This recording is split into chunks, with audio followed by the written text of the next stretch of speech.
Bismillahirrahmanirrahim. Assalamualaikum warahmatullahi wabarakatuh.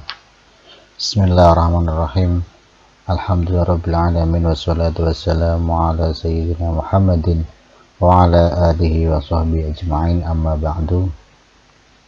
Yang terhormat kepada para mahasantri baik ULA 18, 19, 20, dan 17, marilah kita lanjutkan pembelajaran Mabadiul Fiqhiyah Juz 4 tentang sholatul musafir, tentang sholatnya orang yang bepergian. Tapi sebelumnya marilah kita hadiah Fatihah dulu ila hadratin Nabi Mustafa Muhammadin sallallahu alaihi wasallam wa ala alihi wa ashabihi wa dzurriyyatihi wa ansari wa baitihi wal mu'allifil kutub allati ta'alamna wa 'alamnaha khususan mu'allif hadal kitab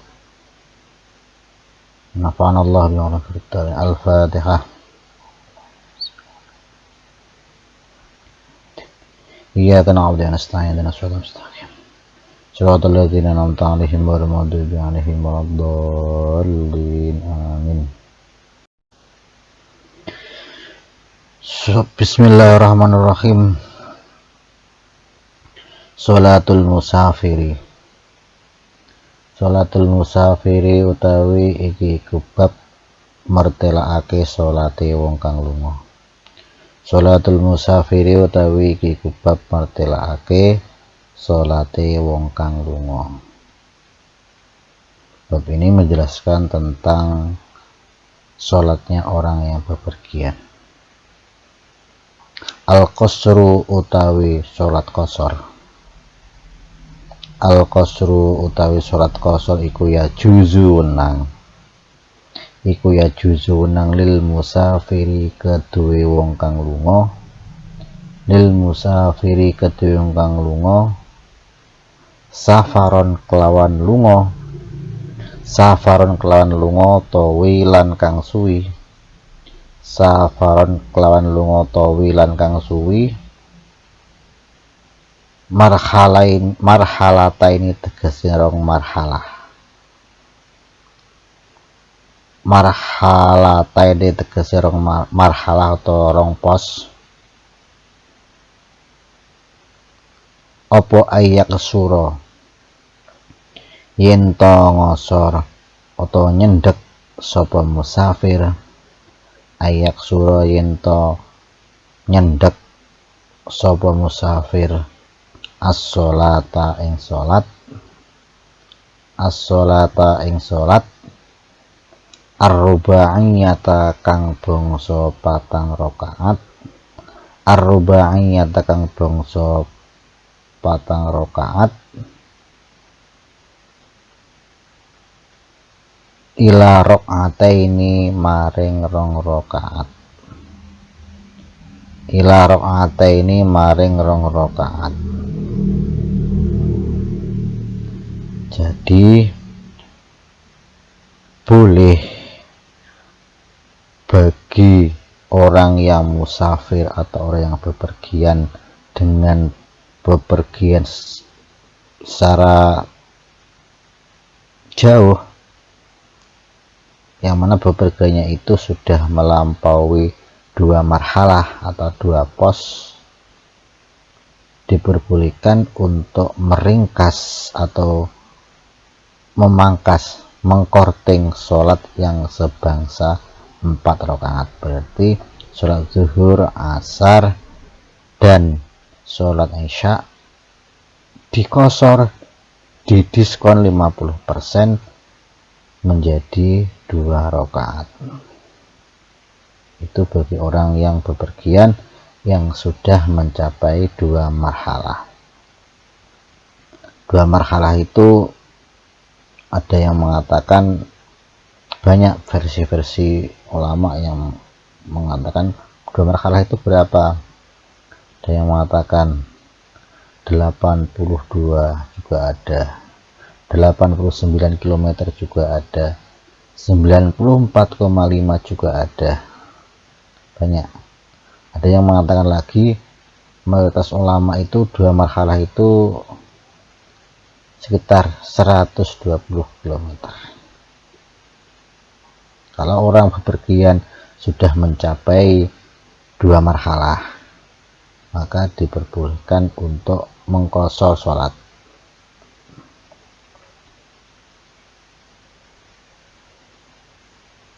Jadi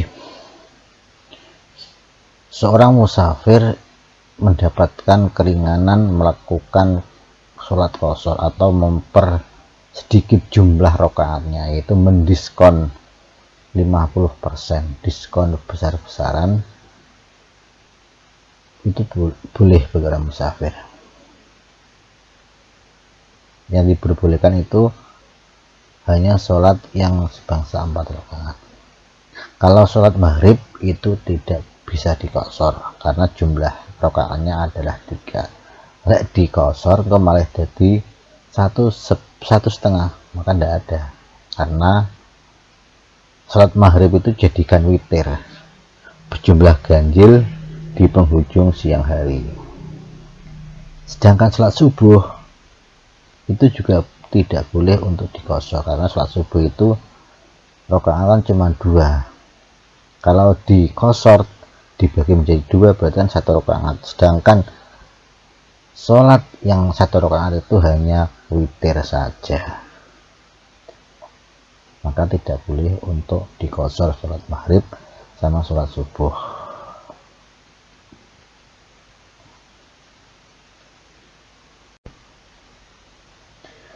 Liqouli ta'ala, karena dawe Allah ta'ala. Liqouli ta'ala, karena Allah ta'ala, wa idza darabtum, lan ing dalem nalikane lunga sira kabeh. Wa idza darabtum, lan ing dalem nalikane lunga sira kabeh, fil ardi, ing dalem bumi. Fil ardi, ing dalem bumi, falaisa mongko ora ana. Falaisa mongko ora ana iku alaikum, tetep ing atase sira kabeh, iku alaikum tetep ing atase sira kabeh apa junahun dosa, antak suruh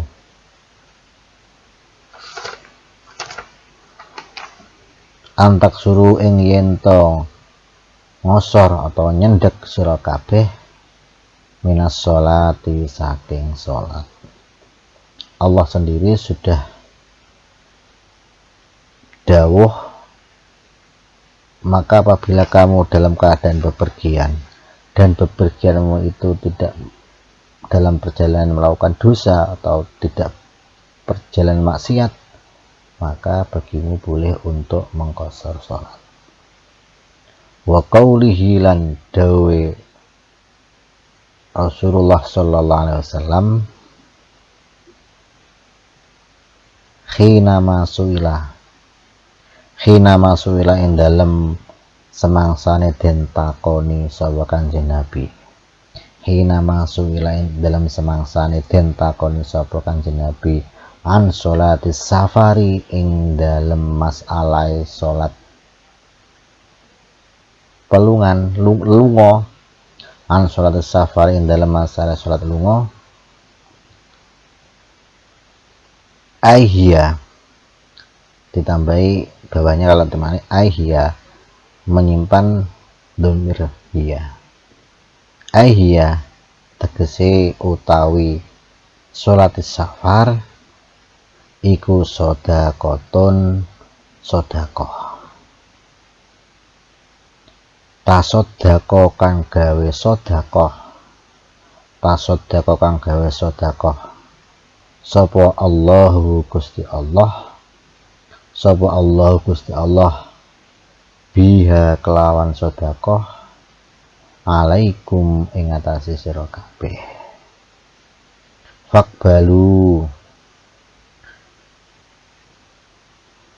Fakbalu mongko padha nrimo sira kabeh. Fakbalu mongko padha nrimo sira kabeh. Fakbalu mongko padha nrimo sira kabeh sedekah ing sedekahe Allah. Sedekah ing sedekahe Allah. Jadi Rasulullah itu pernah ditanya tentang permasalahan sholat dalam keadaan bepergian, beliau mengatakan bahwa sholat safar itu merupakan sedekahnya dari Allah, kortingan dari Allah, maka terimalah kortingan tersebut.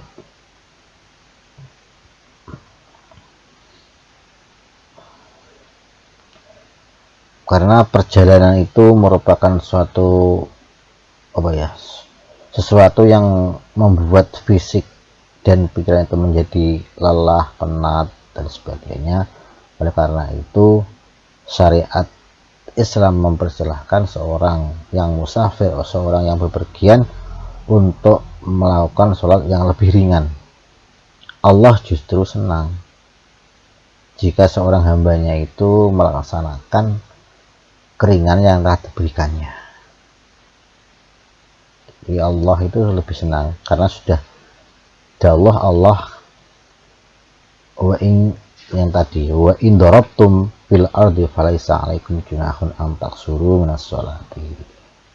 Jadi misalkan sama dalam perjalanan yang sudah sampai 2 marhalah, maka ya boleh untuk mengqashar apalagi kalau perjalanan itu secara tergesa-gesa, biar sampai maka boleh. Tapi kalau tidak menginginkan untuk diqashar itu ya lebih baik ya sholat secara sempurna, pahalanya tentunya juga akan beda karena al ajru ala qadri ta'ab, pahala itu tergantung dari jerih payahnya melakukan sholat. Sekarang syurutu sihhatis sholati. Syurutu sihhatis sholati utawi piro-piro syarat sae qashar. Syurutu sihhatis sholat qasri utawi piro-piro syarat sae qashar. Syurutu sihhatil qasri utawi piro-piro syarat sae qashar. Iku al awalu utawi kang awal, iku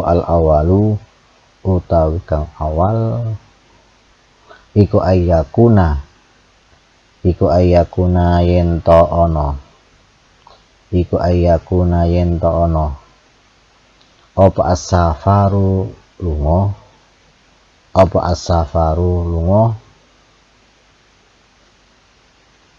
iku fi ghairi maksiatin ing dalem liyane maksiat. Iku fi ghairi maksiatin ing dalem liyane maksiat. Syarat sahnya orang yang bepergian untuk mengqashar sholat yang pertama adalah bahwa perjalanannya itu tidak dalam niat maksiat. Niatnya untuk niat yang diperbolehkan.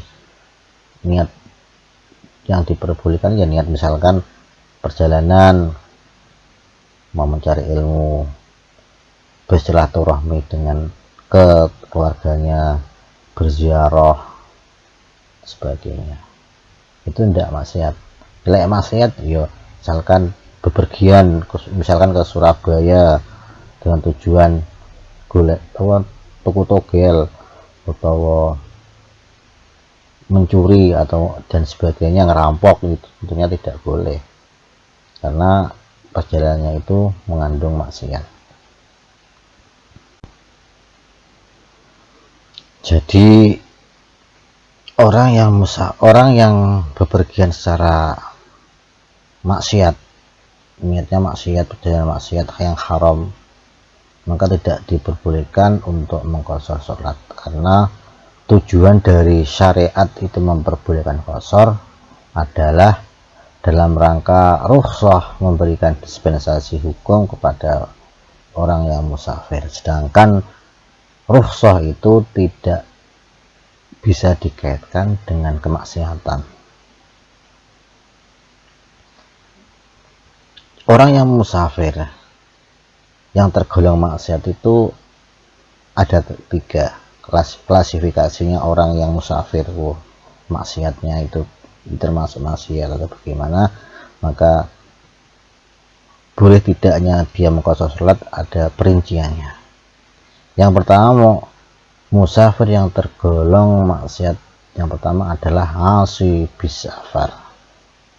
Asi bisafar yaitu tujuan pokok atau sebagian besar dalam perjalanannya itu untuk maksiat.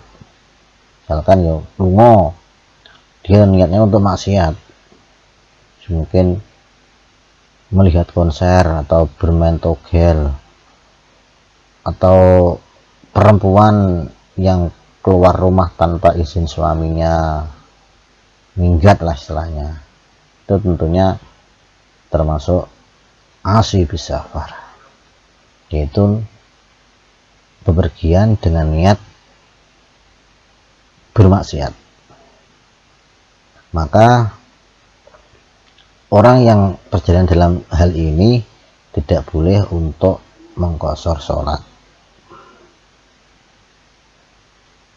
kecuali ya, ini kecuali misalkan dari awal dia berniat maksiat perjalanannya, kecuali kalau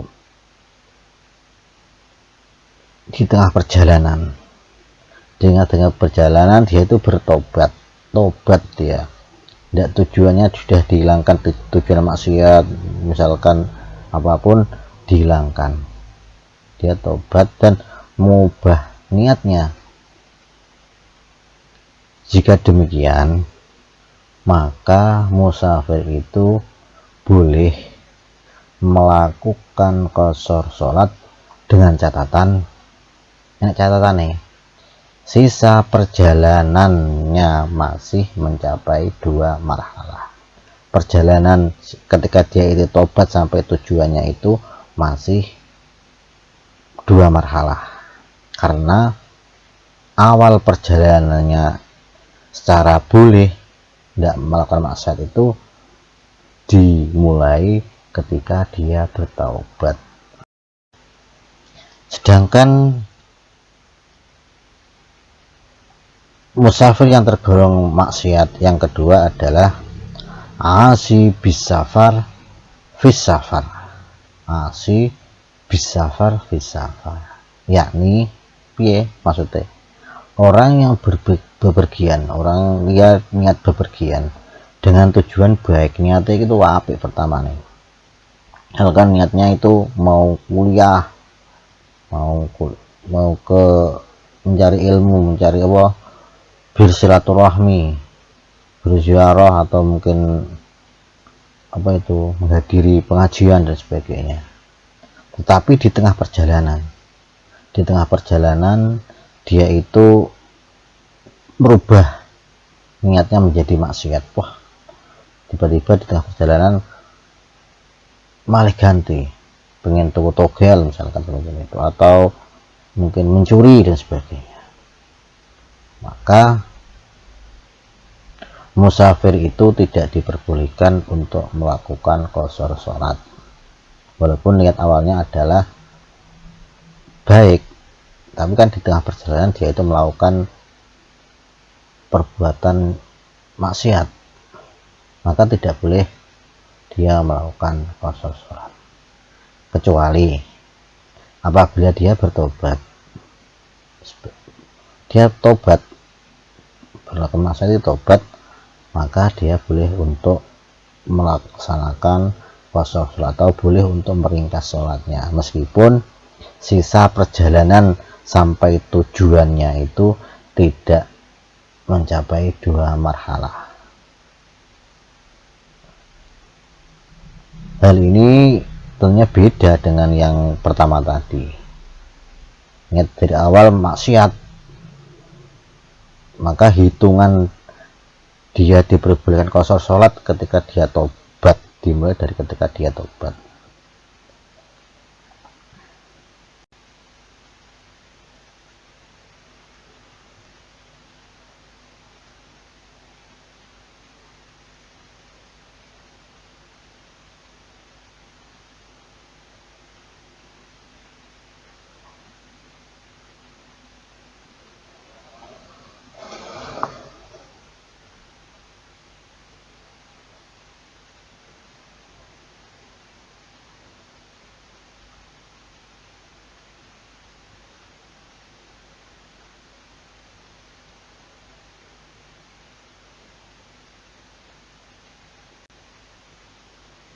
Yang ketiga adalah asifis safar.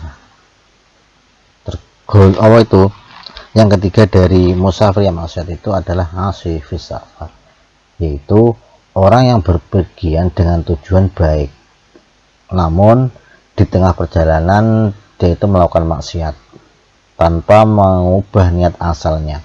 Jadi dia itu niatnya api, terus kemudian di dalam perjalanan, mungkin karena dia itu naik bis, mungkin dia berpacaran dengan enek cewek dan sebagainya, dia lirik dan sebagainya, tanpa merubah niatnya awal, tetap dia itu pengen misalkan niatnya baik, niat mencari ilmu, dia tetap begitu, maka orang tersebut boleh untuk mengqashar sholat secara mutlak, boleh, tanpa dia itu merubah niat, Kalau niatnya rubah, dia niatnya baik, terus kemudian di tengah perjalanan dia itu merubah niatnya menjadi maksiat, maka ya tidak boleh.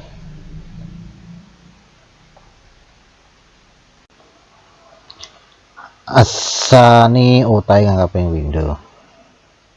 Asani utawi kang kaping pindho iku ayan wiya yento niat sapa musafir al qasra ing qasar mal ikhrami sertane takbiratul ihram. Syarat sahnya qasar yang kedua adalah dia harus niat qasar sholat ketika takbiratul ihram. Jadi ketika mengucapkan lafaz Allahu Akbar itu harus disertai dengan niat qasar. Misalkan kalau zuhur, niat qasarnya bagaimana? Ya usolli fardhu zuhri rakaataini qasran ada lillahi ta'ala. Juga asar ya sama, usolli fardhu asri qasran lillahi ta'ala. Pokoknya niat qasar sholat.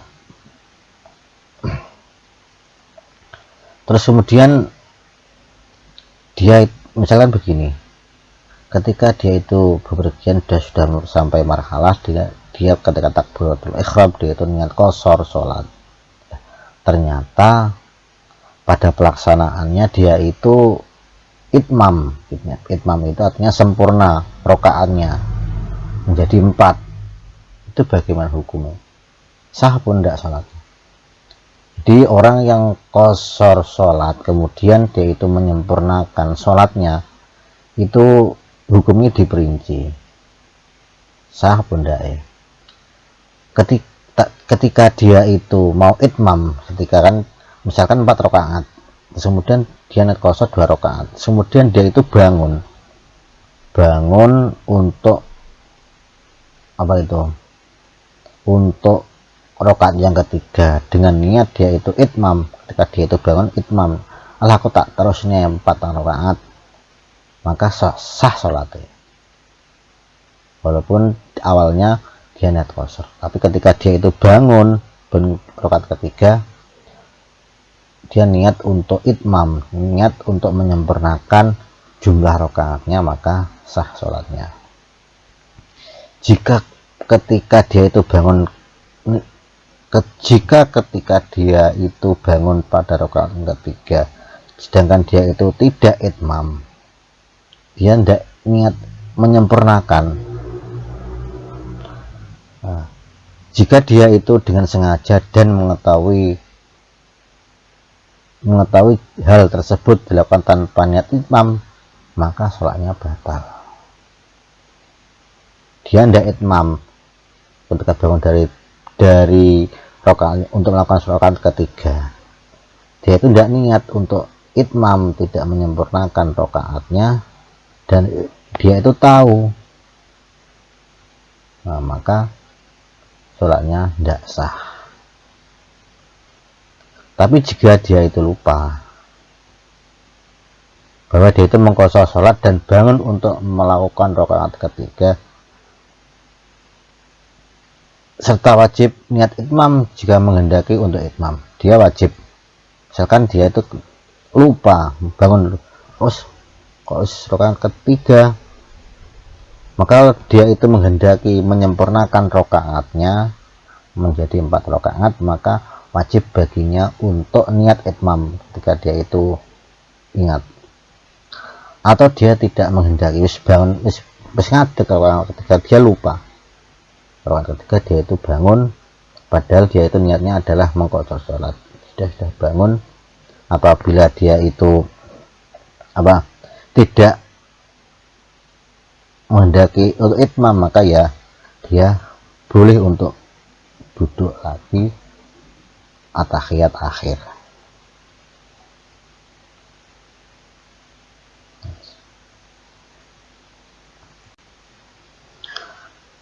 Asarisu yang kaping telu, asarisu yang kaping telu iku alayak tamma, iku alayak tamma yento ora makmum sapa musafir, iku alayak tamma yento ora makmum sapa musafir bimukimin kelawan wong kang mukim, bimukimin kelawan wong kang mukim. Syarat sahnya qashar yang ketiga adalah bahwa musafir yang ingin mengqashar sholat itu tidak boleh bermakmum kepada orang yang bermukim. Misalkan dia itu dalam perjalanan, ternyata dia niat qashar tapi dia itu bermakmum pada penduduk di situ, maka tidak boleh. Begitu juga musafir lain, pada lungone, mungkin dia dari mana mau kemana, betul-betul musafir, kita tahu kalau dia itu musafir, tapi musafir yang jadikan imam itu atau musafir yang bermakmum kepada musafir lain itu masih ragu apakah sholatnya itu qashar atau tidak, maka tidak boleh untuk bermakmum pada orang musafir lain yang masih diragukan dia itu melakukan qashar sholat ataupun tidak.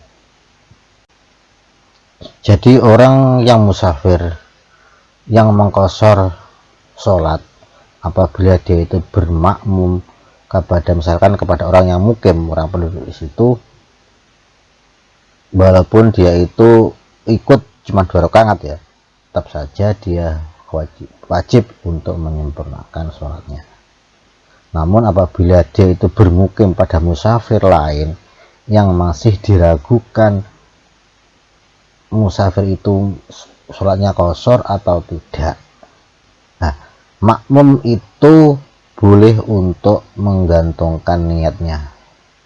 Nah begini, lek musafir kain nanti kok qashar sholat, saya juga akan qashar sholat. Kalau musafir itu yang dimakmumi itu tidak mengqashar sholat, saya juga tidak akan mengqashar sholat. Maka kalau musafirnya itu musafir yang lain yang menjadi imam itu mengqashar, maka dia juga melakukan qashar. Tapi kalau imam dari musafir yang lain itu melakukannya kok tidak qashar sempurna, maka orang yang bermakmum tadi juga harus melakukan secara sempurna, tidak boleh melakukan qashar.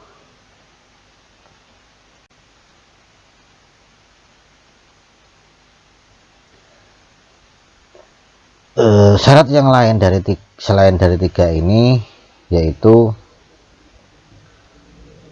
mungkin orang musafir itu harus memiliki tujuan yang jelas, maksudnya perjalanannya itu tempatnya yang dituju itu jelas, maka boleh untuk mengqashar sholat.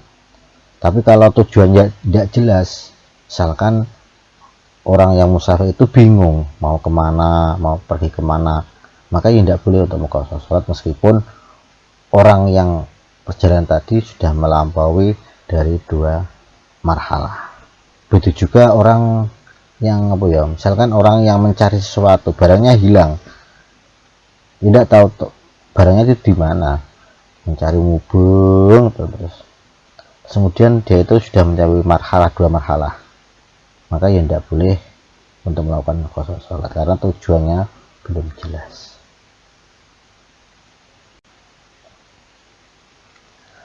Al jam'u utawi iki iku mertelakake jamak salat. Al jam'u utawi iku bab mertelakake jamak salat fi safari ing dalam pelungan. Selanjutnya selain qasar, orang itu diperbolehkan untuk menjamak, mengumpulkan. Wa yajuzu lan menang apa al jam'u jamak atau ngumpulake fis safari ing dalem lunga atau wili kang suwi Waya jema'u mongko konon jamak sapa wong atau musafir. Waya jema'u mongko konon jamak sapa musafir baina zuhri ing dalam antarane salat zuhur wal asri lan asar. Wa bainal maghribi lan ing dalam antarane salat maghrib. Wa bainal maghribi ing dalam antarane salat maghrib wal isya ilan isya. Wal isya ilan isya takdiman kelawan jamak takdim, wa takhiran jamak takhir.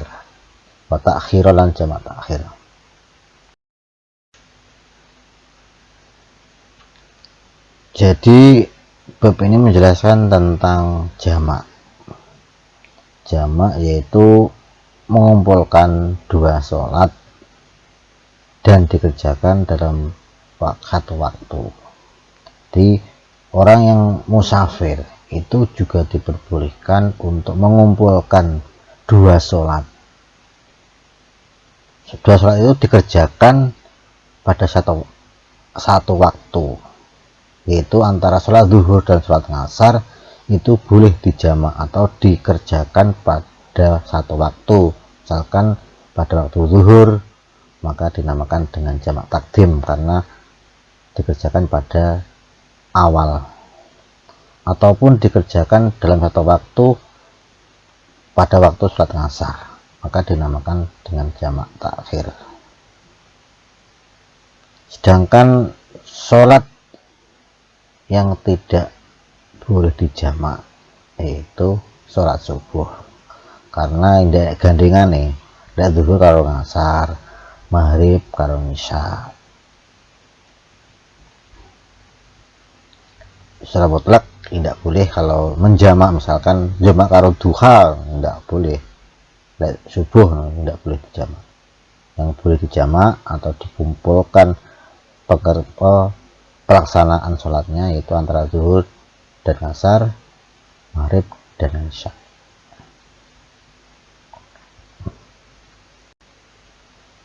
Syurutu jami takdimi wallahu a'lam bishawab. Demikianlah apa yang dapat kami sampaikan tentang qasar sholat. Mungkin ada kurang lebihnya. Semoga apa yang kita pelajari pada kesempatan kali ini mendapatkan barokah dan ilmu yang bermanfaat. Amin ya rabbal alamin. Akhirul kalam. Wassalamualaikum warahmatullahi wabarakatuh.